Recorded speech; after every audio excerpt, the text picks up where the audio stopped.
Assalamualaikum warahmatullahi wabarakatuh.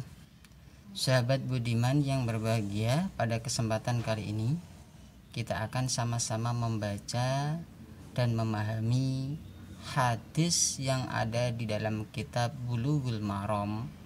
Dalam hal ini hadis pertama kitab karya Imam Ibnu Hajar Al-Asqalani.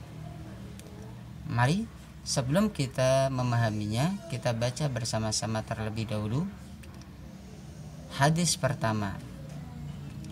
An Abi Hurairah radhiyallahu anhu qala Rasulullah sallallahu alaihi wasallam fil bahri huwa at-tahuru ma'uhu al-hillu maitatuhu akhrajahu al-arba'atu wa ibnu abi syaibata wal lafzu lahu wa sahhahahu ibnu huzaimata wa tirmidzi wa rawahu malikun wa syafi'iyyu wa ahmadu. Mari kita pahami kata per kata. An Abi Hurairah, dari sahabat Abu Hurairah radhiyallahu anhu, semoga Allah meridhai beliau, qala, beliau berkata, qala Rasulullah sallallahu alaihi wasallam, Rasulullah sallallahu alaihi wasallam bersabda, fil bahri, tentang laut, huwa, yaitu at-tahuru, suci, ma'uhu, airnya. Maksudnya air laut itu suci. Al-hilu, halal, maitatuhu, bangkainya. Maksudnya halal bangkai hewan yang hidup di laut. Akhrajahu al-arba'ah, akhrajahu, telah mengeluarkan hadis ini, al-arba'ah, imam yang empat. Imam yang empat itu siapa saja? Yaitu Imam At-Tirmidzi, Imam An-Nasai, Imam Abu Dawud, dan Imam Ibnu Majah. Jadi teman-teman kalau mendengar al-arba'ah itu artinya empat imam ini. Wa ibnu Abi Syaibah, dan juga Imam Ibnu Abi Syaibah. Wal lafzu lahu, dan lafal ini adalah riwayat daripada Imam Ibnu Abi Syaibah. Wa sahhahahu, dan telah mensahihkan hadis ini, teks ini telah disahihkan oleh siapa? Ibnu Huzaimah, Imam Ibnu Huzaimah. Wa Tirmidzi, dan juga Imam At-Tirmidzi juga mensahihkan hadis ini. Wa rawahu, dan telah meriwayatkannya juga Malikun, Imam Malik, wa Syafi'iyyu, dan Imam Asy-Syafi'i, wa Ahmadu, dan Imam Ahmad. Jadi hadis ini termasuk memiliki banyak riwayat, artinya banyak imam ulama meriwayatkan hadis ini, mencatatkan hadis ini dalam kitab-kitab beliau. Mari kita lanjut ke matan hadis. Setelah tadi kita melihat banyak sekali ulama-ulama yang meriwayatkan, yang mengeluarkan hadis, dan juga banyak juga ada yang mensahihkan hadis ini, maka mari kita lihat langsung ke matan hadis, yakni fil bahri, tentang air laut.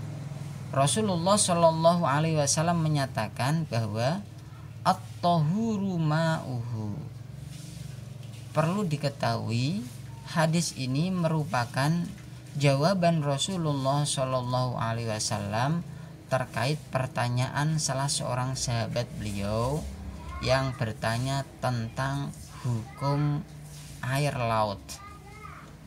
Beliau kehabisan air kecuali air sedikit hanya untuk minum. Maka dia ragu-ragu apakah boleh memakai air laut untuk berwudu. Maka beliau pun bertanya kepada Rasulullah dan mendapatkan jawaban seperti ini. Jawabannya adalah at-tahuru ma'uhu, airnya suci.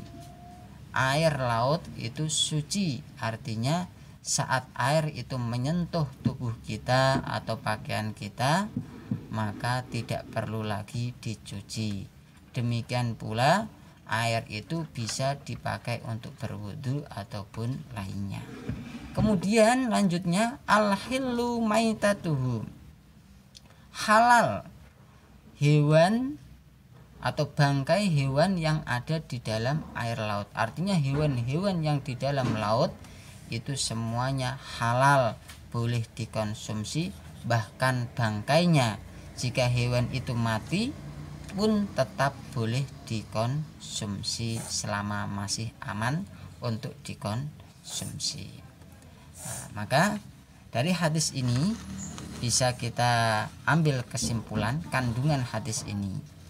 Yang pertama, hadis ini memiliki derajat sahih, artinya bisa dipakai untuk pengambilan hukum, dan masyhur artinya terkenal, terbukti banyak ulama yang mencatatkan hadis ini dalam kitab-kitabnya.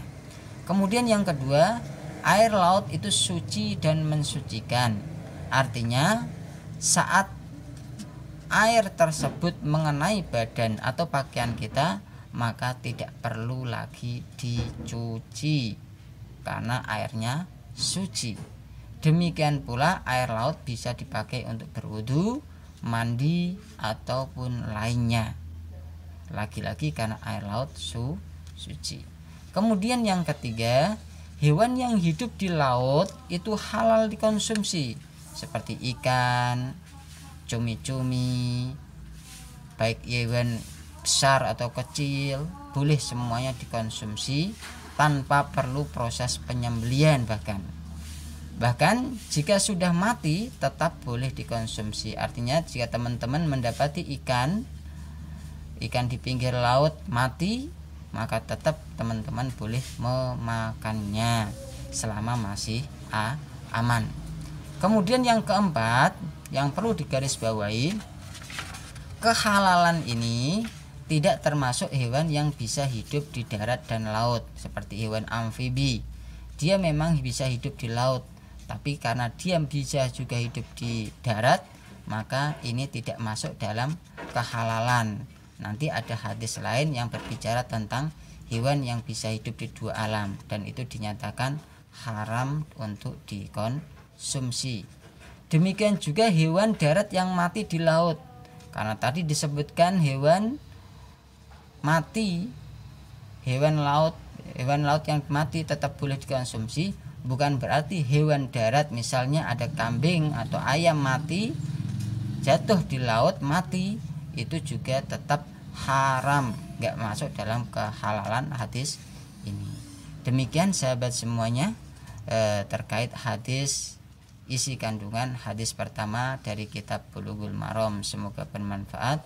Wassalamualaikum warahmatullahi wabarakatuh.